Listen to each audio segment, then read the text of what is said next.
And so if you want to see this thing really explode, what you want is for the insurance companies, the Mass Mutuals, the New York Lifes, the AIGs, you want them to rotate $100 billion portfolio that's all bonds into 30 or 40 or 50 or $100 billion of Bitcoin. And then as they rotate their traditional bond assets into digital property, the entire ecosystem will expand. And then you can start to use that digital property as collateral for the next thing and the next thing, right? And there's a place for both, right? I mean, some people think the only innovation is in the DeFi apps. Well, I mean, you need to do DeFi apps to bring innovation to certain parts of the economy. Like if you want to when we wanted to bring stable coin to El Salvador, you needed Lightning on Bitcoin and it was DeFi and you couldn't do it with Visa.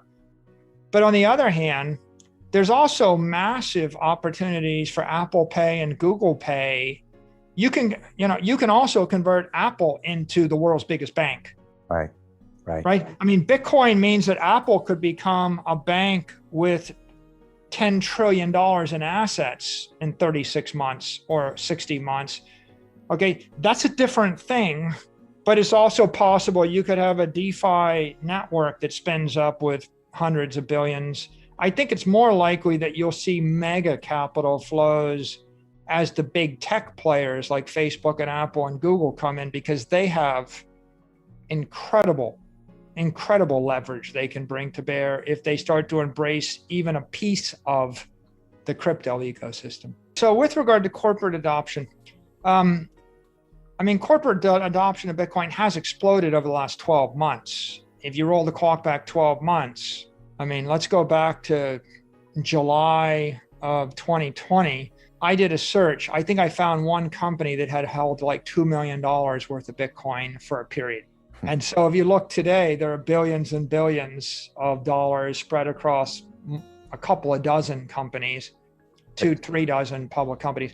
So we're still Elon are the big people that have invested, right? No one else has gone into the billions. We're the biggest, but Tesla's still got billions on its balance sheet. And then if you go to Galaxy and Marathon and Square, they've got hundreds of millions. So we've made good progress in the first 12 months. But generally, the challenge for publicly traded companies is that digital assets and accounting for digital assets, right, is not kept up with the rate of growth of the industry. So the traditional GAAP accounting treatment in North America, in the US specifically, is indefinite intangible, which means that if you buy $1 billion of Bitcoin and it trades down 20% for a minute, and then it increases by a factor of 10, when you report the period, you have $10 billion of real Bitcoin, but you would report that you have 800 million worth of Bitcoin, and there'd be a $9.2 billion difference between the pro forma fair market value and between the indefinite intangible book value. Okay. And that creates opacity and confusion. And then you would have to create pro formas to explain to your outside shareholders where the $9.2 billion went, or, do you have 800 million or do you have 10 billion? Okay, so if you're a traditional CFO or treasurer and you have a beautiful P&L and a beautiful balance sheet, then putting a lot of raw digital assets on the balance sheet in that form where you get that indefinite intangible accounting treatment would give you pause. Now you have the other option. You could actually buy it as a fund, then you hold a security, and then normally most of the time the securities are fair value accounting, and then you would be showing $10 billion of a security. But you run into all sorts of other issues, like there's the SEC 40 Act, where if you have more than 40% of your assets in securities, you trip that act, and now you're a different type of company, you're a finance company. And so all of a sudden you have conservative CFOs and lawyers saying, well, if we do it this way, then we've got this accounting optics issue. If we do it the other way, then maybe we have this 40 Act issue.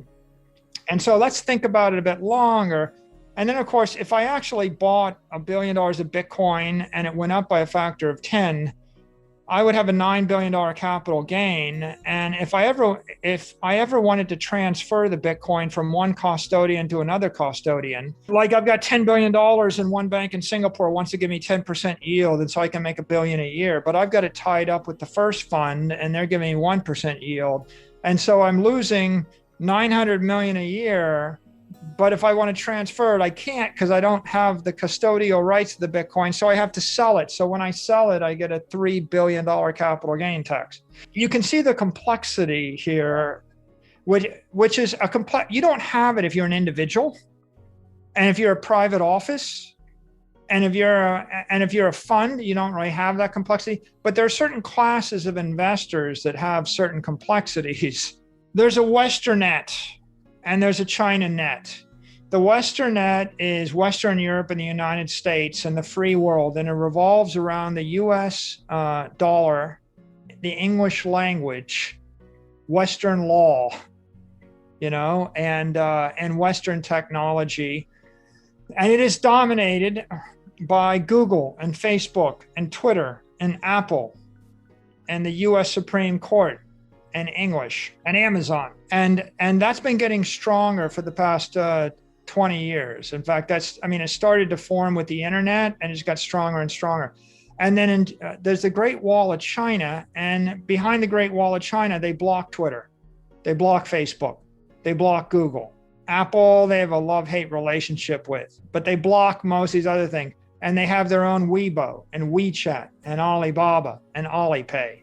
They don't want Google Pay. They don't want Apple Pay, right? And they have the CNY, the RMB, and they have the Chinese language, and they have Chinese law, and they have the Chinese culture.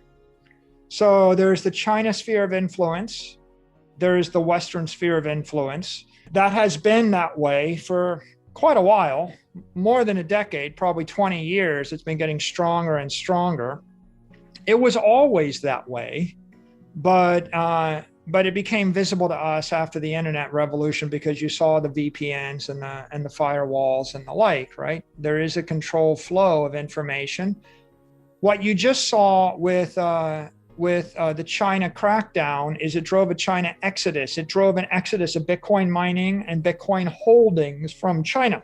That has been gradually coming for the past 4 years. And this was a pretty aggressive acceleration of that in about a 4-week to 6-week timeframe. What does that mean? It means that people holding billions of dollars of digital property on the Bitcoin network in China, they had to sell it. They had to force liquidate it in a hurry at a discount. The winners were the people that bought the Bitcoin. My company bought 500 million worth of Bitcoin at 37,000. I would have paid double. I would have paid triple. We were going to buy it.